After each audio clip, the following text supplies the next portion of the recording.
ಇಲ್ಲ.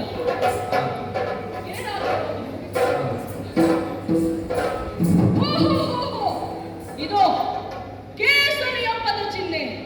ಹಾಗಾದರೆ ಕೇಸರಿಗೂ ಪ್ರಸೇನನಿಗೂ ಕಾಳಗ ನಡೆದು ಕೇಸರಿಯ ಪ್ರಸೇನನನ್ನು ಕೊಂದು ಮನೆಯನ್ನು ತೆಗೆದುಕೊಂಡು ಹೋಗಿರಬಹುದು. ಕೇಸರಿಯ ಪದ ಚಿಹ್ನೆಯನ್ನು ಅನುಸರಿಸುವುದು ಹೋಗುತ್ತೇನೆ.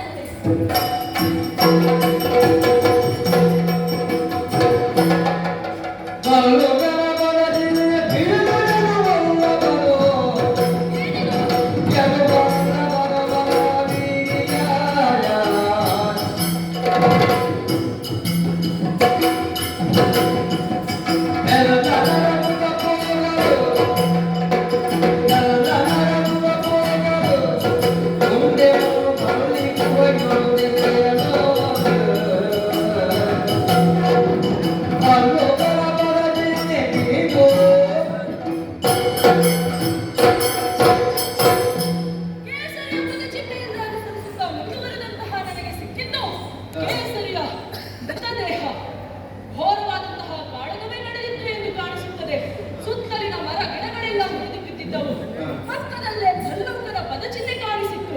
ಹಾಗಾಗಿ ಭಲ್ಲುಕನ ಪದಚಿಹ್ನೆಯನ್ನು ಅನುಸರಿಸಿಕೊಂಡು ಬಂದವ ನಾನು. ಮುಂದೆ ನೋಡಿದರೆ ದೊಡ್ಡ ಗುಹೆಯೊಂದು ಕಾಣ್ತಾ ಇದೆ.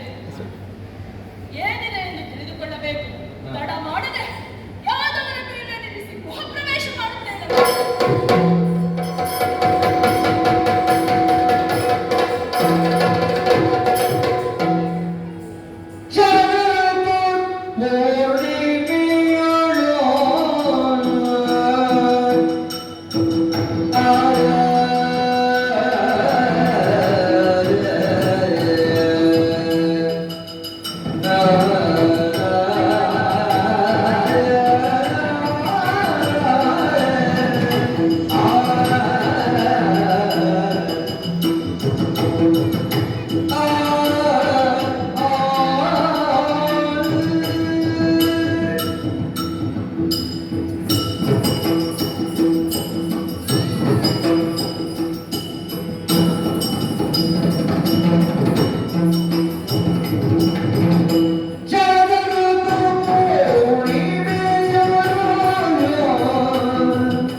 ದಾನವರು ಕೇಸರಿಯನ್ನು ಕೊಂದು ತಂದಿರುವ ಶಮಂತಕ ಮಣಿಯನ್ನು ಅವನ ತೊಟ್ಟಿಲಿನ ಹಗ್ಗಕ್ಕೆ ಕಟ್ಟಿ ಆಟಾಡಿಸಿ ಮಲಗಲು ಜೋಗಳವನ್ನು ಹಾಡುತ್ತೇನೆ.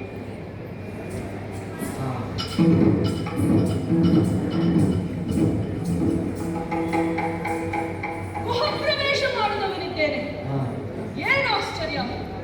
ಯಾವಾಗಲೂ ಕತ್ತಲೆಯಿಂದ ಕೂಡಿರಬೇಕಾದಂತಹ ಈ ಗುಹ ಪ್ರದೇಶ ಇಂದು ಬೆಳಕಿನಿಂದ ಕೂಡಿದೆ. ಕೋಟಿ ಸೂರ್ಯರು ಏಕಕಾಲಕ್ಕೆ ಉದಯಿಸಿದರು ಎಂಬಂತೆ ಭಾಸವಾಗುತ್ತಾ ಇದೆ. ಏನಾಗಿರಬಹುದು? ಅದೋ ಅದೋ ಒಂದು ತೊಟ್ಟಿಲು ಕಾಣುತ್ತಾ ಇದೆ. ಆ ತೊಟ್ಟಿಲ ಹಗ್ಗಕ್ಕೆ ಒಂದು ಮಣಿಯನ್ನು ಕೂಡಿಸಿದ್ದಾರೆ.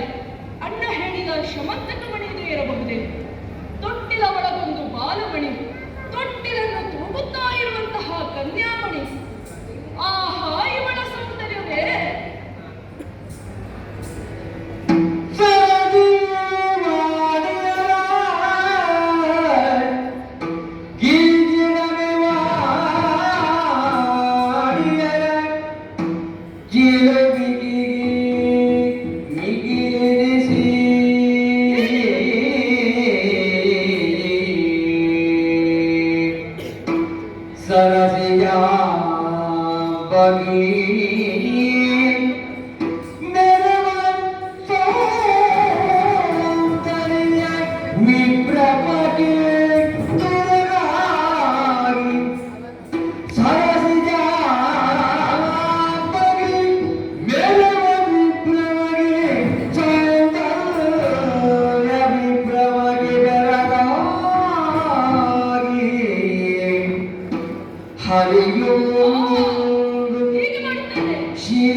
ಅಣ್ಣ ಹೇಳಿದ ಮಣಿ ಈ ಶಮಂತಕ ಮಣಿಯೇ ಇರಬಹುದೇ ಎನ್ನುವಂತಹ ಕುತೂಹಲ ಅಧಿಕವಾಗುತ್ತಾ ಇದೆ.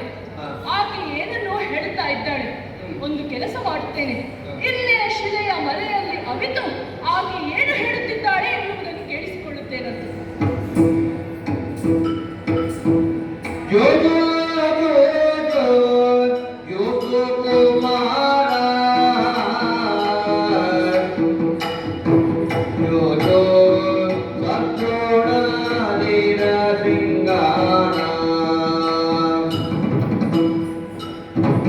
ತಂದೆಯಾಗಿ ರಾಜ ಮಮತಾಗೆ ಸರಿಯ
ಆತ ಇಲ್ಲಿ ಬರಬೇಕು, ಅವನಲ್ಲಿ ಕೇಳಿ ಮನೆಯನ್ನು ಪಡೆದುಕೊಂಡು ಹೋಗಬೇಕು.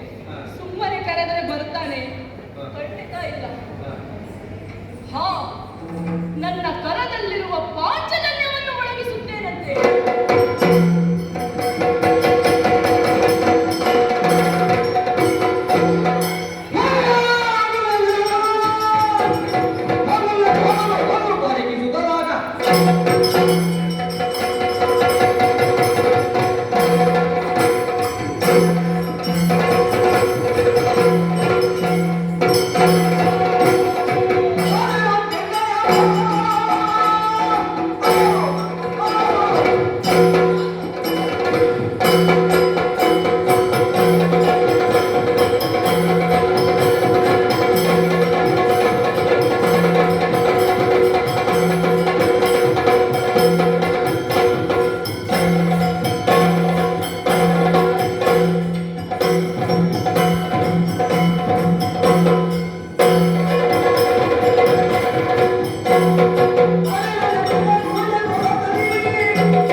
ಪ್ರವೇಶ ಮಾಡಿ ಕರ್ಕಶವಾಗಿ ಉಳುತ್ತಿರುವೆಯಲ್ಲ.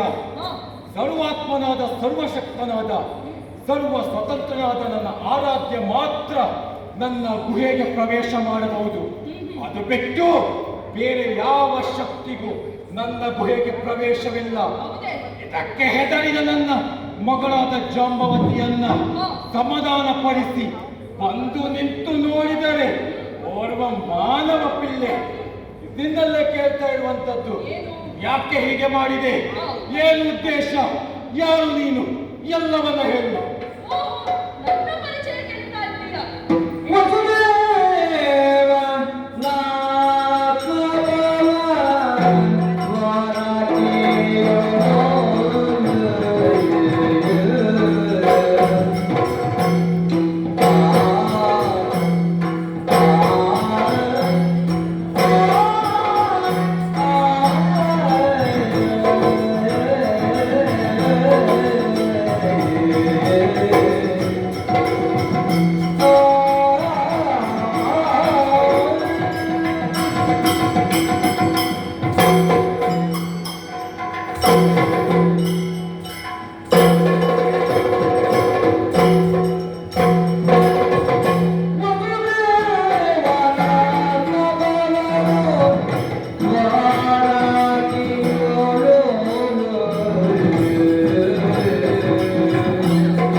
ಮಾಡುವುದಕ್ಕಾಗಿ ಅಲ್ಲ, ಮತ್ತೆ ನಿನ್ನ ಬರವನ್ನು ಕಾಣುವುದಕ್ಕಾಗಿ. ಓಹೋ, ಇನ್ನು ನನ್ನ ಪರಿಚಯವನ್ನು ಕೇಳ್ತಾ ಇದ್ದೀಯಲ್ಲ, ಹಾ, ಅದು ಸಮುದ್ರ ಮಧ್ಯದಲ್ಲಿ ಶೋಭಿಸುತ್ತಿರುವಂತಹ ದ್ವಾರಕೆಯೇ ನನ್ನ ಊರು. ಹಾ, ವಸುದೇವ ದೇವಕಿಯರು ನನ್ನ ತಂದೆ ತಾಯಿಯರು. ಹೌದೇ? ಜಗತ್ತಿನ ಜನರೆಲ್ಲ ನನ್ನನ್ನು ಪ್ರೀತಿಯಿಂದ ಕೃಷ್ಣ ಎಂದು ಕರೆಯುತ್ತಾರೆ. ಯಾ, ಅದನ್ನೆಲ್ಲ ಬಿಡು. ಒಂದು ಉದ್ದೇಶವೇ. ಉದ್ದೇಶ ಇದೆ. ಹಾ, ನನ್ನ ಸಖನೋರ್ವನಿಗೆ ಸೇರಬೇಕಾದಂತಹ ಶಮಂತಕ ಮಣಿಯನ್ನು ಹಾ, ಕದ್ದು ತಂದಿದ್ದಿ. ಏನು ಕಟ್ಟು ತಂದದ್ದೇ? ಆ ಮಣಿಯನ್ನು ನಾನು ಅಪಹರಿಸಿದ್ದೇನೆ ಎನ್ನುವ ಹಾಗೆ ನನಗೆ ಅಪವಾದ ಬಂದಿದೆ. ಹಾ, ಹಾಗಾಗಿ ಕದ್ದು ತಂದಂತಹ ಮಣಿಯನ್ನು ನನಗೆ ಕೊಡ್ತೀಯಾ? ಎಲ್ಲವೂ ಕೇಳು ಮಾತಿಲ್ಲಿ. ಕದ್ದು ತಂದದ್ದಲ್ಲ, ನನ್ನದಾದಪ್ಪ ಒಬ್ಬರ ಅಕ್ರಮದಿಂದ ಗೆದ್ದು ತಂದದ್ದು. ಒಂದು ದಿನ ಕಾಡಿನ ರಾಜ ಶಿವರಾಜ ಆ ಮಣಿಯನ್ನ ಬಾಯಿಯಲ್ಲಿ ಕಚ್ಚಿಕೊಂಡು ಹೋಗುತ್ತಿದ್ದ. ಆ ಸಮಯದಲ್ಲಿ ನನ್ನನ್ನು ಆಕರ್ಷಿಸಿತು ಆ ಮಣಿ. ಆ ಶಿವನಲ್ಲಿ ಹೋರಾಡಿ ಗೆದ್ದು ಆ ಮಣಿಯನ್ನು ನನ್ನದಾಗಿಸಿಕೊಂಡಿದ್ದೇನೆ. ಮತ್ತೆ ಈ ಮಣಿ ಸತ್ಯದ ಮಟ್ಟಿಗೆ ನನ್ನ ಪಾಲಿಗೆ ಸೇರಿದೆ. ಈ ಕಾಡಿನಲ್ಲಿ ವಂಚನೆ, ಕಳ್ಳತನ, ಮೋಸ ಯಾವುದೂ ಇಲ್ಲ. ಇದೆಲ್ಲ ಇರುವುದೆಲ್ಲಿ? ನಿನ್ನಂತರೂ ಇರುವಂತ ನಾಡಿನಲ್ಲಿ. ಈ ಕಾಡಿನಲ್ಲಿ ಏನೇ ಅಂದರೂ ಸಹ ಗೆದ್ದು ಪರಾಕ್ರಮದಿಂದ ಗೆಲ್ಲುವಂತದ್ದು ಬಿಟ್ಟರೆ ಬೇರೆ ಯಾವ ವಂಚನೆ ಇಲ್ಲ. ನೆನಪಿಟ್ಟುಕೋ. ಸಾಮದಿಂದ ಗೆಳ್ತಾ ಇದ್ದೇನೆ, ಆ ಮಣಿಯನ್ನು ಕೊಡು. ಹಾ, ಇಲ್ಲವಾದರೆ ಬಡ ಪ್ರಾಣಿಯಾದ ನಿನ್ನನ್ನು ಕೊಂದು ಆ ಮಣಿಯನ್ನು ತೆಗೆದು ಬಡ ಪ್ರಾಣಿ.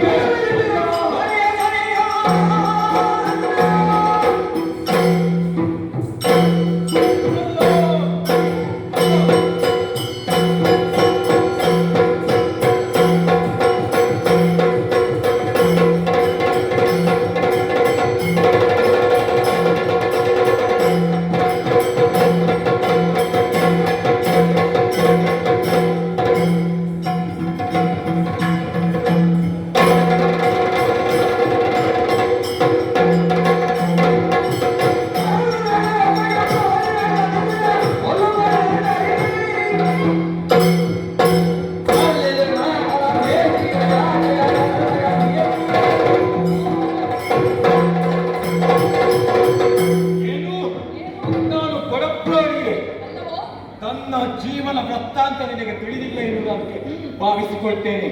ಸಾಮಾನ್ಯದವನಲ್ಲ. ಈ ಯುಗ ದ್ವಾಪರ ಯುಗದವನೇ ಖಂಡಿತ ಅಲ್ಲ. ಈದರ ಹುಟ್ಟುವಂತ ಮುಂಚೆ, ಅಂಬಿಲಿ ಪುಟ್ಟುವ ಮುಂಚೆ ಹುಟ್ಟಿದವನು. ಆ ಬ್ರಹ್ಮನ ಮಾನಸ ಪತ್ರ. ಮತ್ತೆ ಬ್ರಹ್ಮ ಹೇಗೆ ಬಹಳಷ್ಟು ಸೃಷ್ಟಿ ಕಾರ್ಯವನ್ನು ಮಾಡುವಾಗ ಒಮ್ಮೆ ಆಲಸ್ಯ ಬಂತು. ಆ ಆಲಸ್ಯಕ್ಕೆ ಹುಟ್ಟಿದ ಈ ಜಾಂಬವ. ಪ್ರಪಂಚದಲ್ಲಿರುವ ಎಲ್ಲಾ ಜೀವರಾಶಿಗಳು ಬ್ರಹ್ಮನ ಸೃಷ್ಟಿಯೇ ಆಗಿದೆ. ಹಾಗಿರುವಾಗ ನಿನ್ನ ಹುಟ್ಟಿನಲ್ಲಿ ವಿಶೇಷತೆ ಏನಿದೆ? ಹುಟ್ಟುವುದು ಮುಖ್ಯವಲ್ಲ, ಹುಟ್ಟಿದ ಮೇಲೆ ಮಾಡುವಂತಹ ಸಾಧನೆ ಮುಖ್ಯ. ಅಂತಹ ಸಾಧನೆ ನೀನೇನು ಮಾಡಿದ್ದೀನಿ? ಬರೀ ಹುಟ್ಟಿದ್ರೆ ಮಾತ್ರ ಸಾಕಾಗುವುದಿಲ್ಲ. ಪ್ರಪಂಚದಲ್ಲಿ ಏನು ಸಾಧನೆ ಮಾಡ್ತಾನೆ ಎನ್ನುವುದು ಮುಖ್ಯವಾಗಿರ್ತದೆ. ಆ ಬಗ್ಗೆ ಒಮ್ಮೆ ಯೋಚನೆ ಮಾಡಿದ್ರೆ ಭಗವಾನ್ ಸೂರ್ಯನಾರಾಯಣನಿಗೂ ನನಗೆ ಪಂಥವಾಯಿತು. ಯಾವ ರೀತಿಯಲ್ಲಿ ಮೇರು ಪರ್ವತವನ್ನ ಒಂದು ದಿನದಲ್ಲಿ ಅತಿ ಹೆಚ್ಚು ಬಾರಿ ಯಾರು ಪ್ರದಕ್ಷಿಣೆ ಹಾಕುತ್ತಾರೆ ಎನ್ನುವುದಾಗಿ ಭಗವಾನ್ ಸೂರ್ಯನಾರಾಯಣ ಒಂದು ಸುತ್ತುವುದರೊಳಗೆ 71 ಬಾರಿ ಸುತ್ತಿ ಪಂಥವನ್ನ ಗೆದ್ದ ಮೃಗವನ್ನ ಸಾಮಾನ್ಯದವನನ್ನು ಕೊಟ್ಟೆಯ ಶ್ರೇಷ್ಠ ಮೃಗ ನಾನು. ನಿನ್ನ ಸಾಮರ್ಥ್ಯವನ್ನು ನೋಡುತ್ತೇನೆ.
ಬಂತು.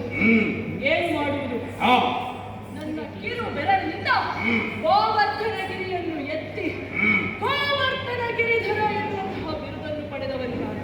ಹೌದೇ? ಹೇಗಿದೆ? ನೀನು ಒಂದು ಬೆಟ್ಟ ಎತ್ತಿದ್ದು ಅಂತ ಸಾವಿರ ಸಾವಿರ ಬೆಟ್ಟವನ್ನು ಎತ್ತಿದ್ದೇನೆ. ಹೇಗೆ?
ಸಾವಿರ ಬೆಟ್ಟವನ್ನು ಎತ್ತಿದ್ದೇನೆ ಕೇಳು.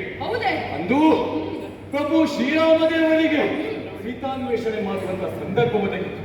ಆ ಸಂದರ್ಭದಲ್ಲಿ ಸಾವಿರಾರು ಬಲ್ಲೂಕಗಳು ಕಪಿವೃಂದದವರು ಮರ ಬಂಡೆಗಳನ್ನು ತೆಗೆದು ಸೇತುವೆ ನಿರ್ಮಾಣ ಕಾರ್ಯದಲ್ಲಿ ಸಹಕಾರಿಯಾಗುತ್ತಿದ್ದರು. ಆ ಸಮಯದಲ್ಲಿ ನಾನು ಯೋಚಿಸಿದೆ, ಸಣ್ಣ ಪುಂಡ ಬೆಟ್ಟ ಅಲ್ಲ, ದೊಡ್ಡದಾಗಿರ್ಬೇಕು. ಎಲ್ಲಿಗೆ ಹೋದವನು? ನೇರವಾಗಿ ರಜತಾದ್ರಿಗೆ. ರಜತಾದ್ರಿಯ ಬುಡಕ್ಕೆ ಕೈ ಹಾಕಿ ಭುಜದ ಮೇಲೆ ಇಡಬೇಕೆನ್ನುಷ್ಟರಲ್ಲಿ ಆ ಮೃಡ ಕೆಳಗಿರು ಬಂದದ್ದು ಮಾತ್ರವಲ್ಲ, ಹೇಳಿದ ಜಾಂಬವರೇ ಬಹುವಚನ ಪ್ರಯೋಗ. ಅಷ್ಟು ಸನ್ಮಾನ ಕೊಡ್ತಾರೆ, ಗೌರವ ಕೊಡ್ತಾನೆ ನನ್ನ ಪಾಲಿಗೆ. ಹಾಗಾಗಿ ಪ್ರಪಂಚದ ಲಯಕಾರನಿದ್ದೇನೆ.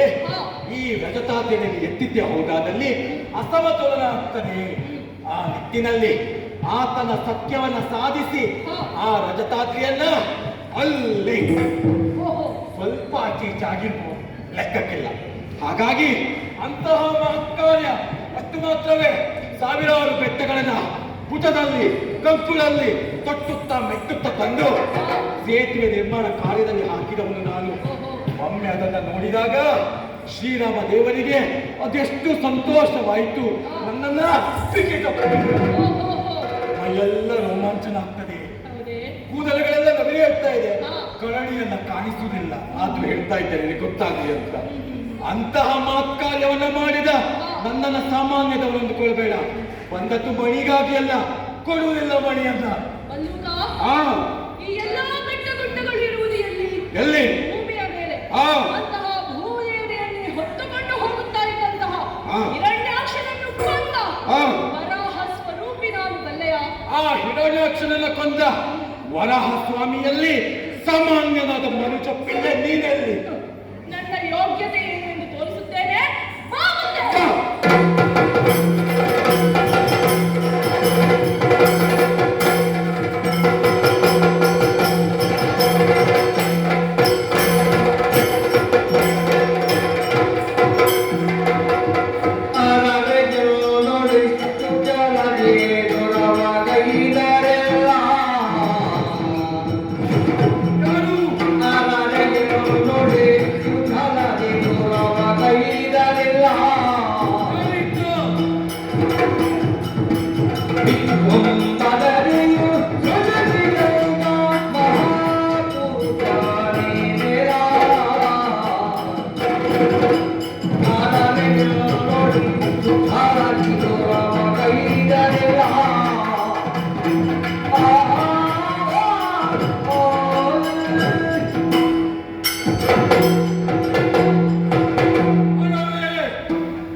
ಎಂದು ಸೋಲನ್ನ ಕಾಡದ ಜಾಂಬವ ಅಂದು ಲಂಕೆಯಲ್ಲಿ ಸಾವಿರಾರು ಮಂದಿ ರಾಕ್ಷಸ ವೀರರೊಂದಿಗೆ ಹೋರಾಡಿ ಕೆತ್ತ ಈ ಜಾಂಬವನಿಗೆ ಸಾಮಾನ್ಯನೊಬ್ಬನಿಂದ ಸೋಲಾಯಿತು.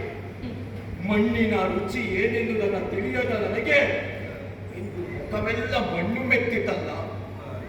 ಈ ಮಣ್ಣಿನ ರುಚಿಯನ್ನು ನನಗೆ ತೋರಿಸಿದ ಈತನ ರಾಮನಲ್ಲದೆ ಅನ್ಯ ಶಕ್ತಿ ಪ್ರಪಂಚದಲ್ಲಿ ಬೇರೆ ಯಾವುದು ಇರಲಿಕ್ಕೆ ಸಾಧ್ಯವೇ ಇಲ್ಲ. ಹಾಗಾದ್ರೆ ಈತನ್ಯಾರು? ಈತನಲ್ಲೇ ಕೇಳ್ತೇನೆ ಅಂತೆ. ಅಯ್ಯ, ಯಾರಯ್ಯ ನೀನು? ನಿಜವನ್ನೇ ಹೇಳು. ನಾನು ಯಾರಾದರೂ ನಿನಗೆ ಯುದ್ಧದ ಮಧ್ಯದಲ್ಲಿ ನಿಲ್ಲಿಸಿ ಕೇಳುವ ಅಗತ್ಯವಿಲ್ಲ. ನಿನ್ನಲ್ಲಿ ಸಾಮರ್ಥ್ಯವಿದ್ದರೆ ಮಾಡಿ ಅಂತ. ಇಲ್ಲ ಇಲ್ಲ, ಇನ್ನು ಈ ಜಾಂಬವನಲ್ಲಿ ಶಕ್ತಿ ಇಲ್ಲ. ರಾಮ, ಯಾಕೆ ರಾಮ ನನಗೆ ಈ ಪರಿಸ್ಥಿತಿ? ಈ ಕಾಲದಲ್ಲೂ ನನಗೆ ಈ ರೀತಿಯ ಸೋಲನ್ನ ಉಳಿಸಿ ನನ್ನನ್ನು ಸಾಮಾನ್ಯದವನಾಗಿ ಮಾಡಿಬಿಟ್ಟೆಲ್ಲ. ರಾಮ, ಇದು ರಾಮ ಭಕ್ತನಿಗಾದ ಸೋಲಲ್ಲ, ಇದು ರಾಮನಿಗಾದ ಸೋಲು. ಪ್ರತಿಯೊಂದು ಯುಗದಲ್ಲೂ ನನ್ನ ಪಾಲಿಗೆ ದರ್ಶನವನ್ನ ಕೊಡುತ್ತೇನೆ ಎನ್ನುವುದಾಗಿ ಹೇಳಿದ ನೀನು ಮರೆತು ಬಿಟ್ಟೆಯ ತಂದೆ? ರಾಮ, ಯಾಕೆ ಈ ಪರಿಸ್ಥಿತಿ? ರಾಮ ರಾಮ, ಯಾಕೆ ಯಾಕೆ ಈ ಪರಿಸ್ಥಿತಿ?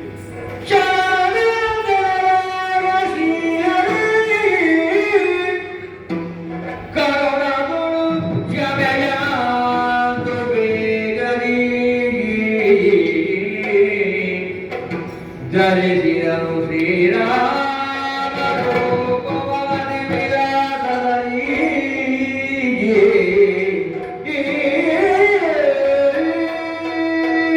ಶರಣನಾದಂತಹ ಜಾಂಬವನನ್ನು ಇನ್ನು ದಂಡಿಸುವುದು ಸರಿಯಲ್ಲ. ಆತನಿಗೆ ಪರಿಚಿತವಿರುವಂತಹ ರಾಮನ ಅವತಾರದಲ್ಲೇ ಕಾಣಿಸಿಕೊಳ್ಳುವುದು.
ರಘುನಾಥಾಯ ನಾಥಾಯ ಸೀತಾಯ ಪತಯೇ ನಮ. ರಾಮ, ಕೊನೆಗೂ ಈ ಭಕ್ತರ ಕಣ್ಣೀರು ಕಿದೊಯ್ದೆ ರಾಮ. ನನ್ನ ಮುಂದೆ ಪ್ರತ್ಯಕ್ಷೀಕರಿಸಿಕೊಂಡೆಯ ತಂದೆ. ಅಂದು ನನ್ನ ಮಾಲಿಗೆ ಕೊಟ್ಟಂತ ಮಾತನ್ನ ಸತ್ಯವಾಗಿಸಿದೆಯ ರಾಮ. ಯಾಕೆ ಈ ಪರೀಕ್ಷೆ ನನ್ನ ಪಾಲಿಗೆ ಎಲ್ಲವನ್ನ ಹೇಳು ರಾಮವ, ಹಾ ಹಿಂದೆ ತ್ರೇತಾಯುಗದಲ್ಲಿ ಹಾ ಶರಣರಾದಂತಹ ನೀನು ಹಾ. ನನ್ನ ಸಾನ್ನಿಧ್ಯವನ್ನು ಬಿಟ್ಟು ಇರಲು ಒಪ್ಪದೇ ಇದ್ದಾಗ ಹಾ. ನಿನಗೆ ಮಾತೊಂದನ್ನು ಕೊಟ್ಟಿದೆ ನೆನಪಿದೆ. ಸತ್ಯ. ಮುಂದಿನ ಯುಗದಲ್ಲಿ ನಿನಗೆ ರಾಮನ ಅವತಾರ ದರ್ಶನವನ್ನು ಕೊಡುತ್ತೇನೆ ಎನ್ನುವ ಹಾಗೆ ಹಾ. ಮಾತಿಗನುಗುಣವಾಗಿ ಹ್ಮ್. ನೀನು ರಾಮನಾಗಿ ನಿನ್ನ ಮುಂದೆ ನಿಂತಿದ್ದೇನೆ. ಧನ್ಯನಾದ ಪ್ರಭು. ನಿನ್ನಲ್ಲಿರುವಂತಹ ಶಮಂತಕ ಮಣಿಯನ್ನು ನನಗೆ ಕೊಡುವೆಯಾ? ಮಣಿಯೇ. ಅದನ್ನು ಅದರ ಒಡೆಯನಿಗೆ ಒಪ್ಪಿಸಿ ನನಗೆ ಬಂದಿರುವಂತಹ ಅಪವಾದದಿಂದ ಮುಕ್ತನಾಗುತ್ತೇನೆ ಜಾಂಬವ. ಓ ಆದಿದೇವರ ದೇವ.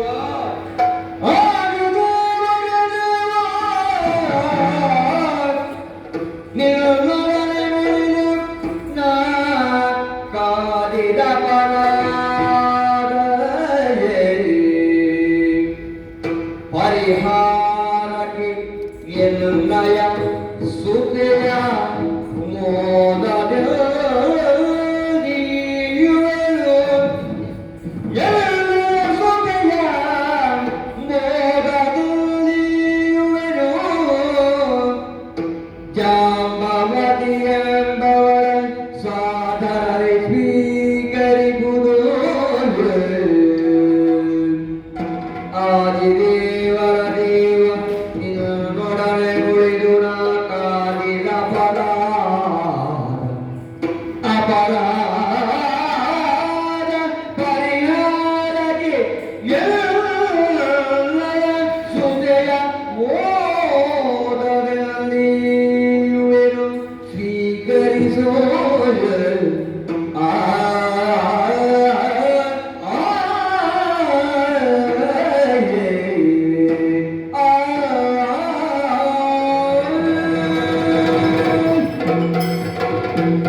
ಪ್ರಪಂಚದ ಚರಾಚರ ವಸ್ತುಗಳು ನಿನ್ನ ಪಾಲಿಗೆ ಸೇರಿದ್ದು ಈ ಮಣಿಯಾವ ಲೆಕ್ಕ ತಂದೆ.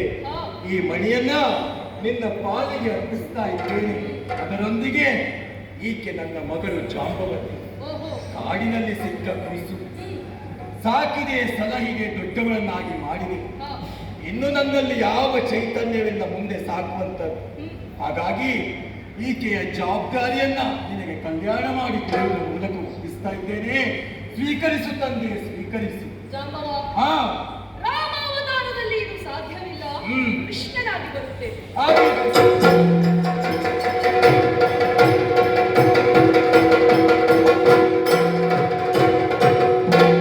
ಇದು ಮಗಳನ್ನ ಮಣಿಯನ್ನ ನಿನ್ನ ಪಾಲಿಗೆ ಅರ್ಪಿಸ್ತಾ ಇದ್ದೇನೆ.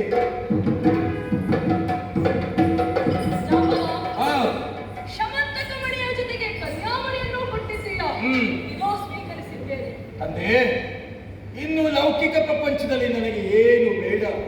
ಇನ್ನು ನನ್ನ ಪಾಲಿಗೆ ಬೇಕಾಗಿರುವಂತದ್ದು ಆ ಮೋಕ್ಷ ಒಂದೇ. ಆ ಮೋಕ್ಷವನ್ನ ಕರುಣಿಸು ತಂದೆ, ಕರುಣಿಸು. ಇದೇ ರೀತಿ ರಾಮನಾಮ ನಿರತನಾಗಿರು. ಯುಗಾಂತ್ಯದಲ್ಲಿ ನಿನಗೆ ಮೋಕ್ಷವನ್ನು ಕರುಣಿಸುವವನಿದ್ದೇನೆ. ನಿನ್ನ ಆಜ್ಞೆಯಂತೆ ಆಗಲಿ ರಾಮ.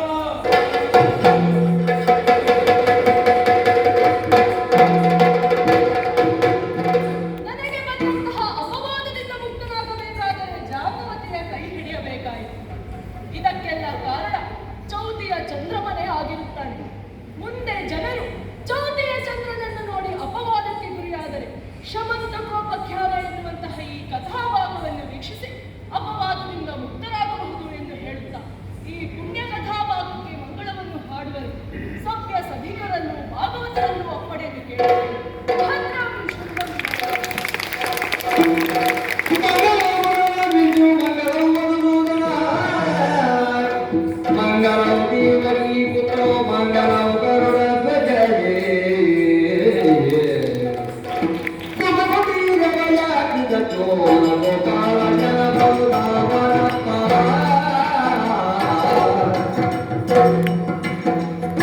Yeah.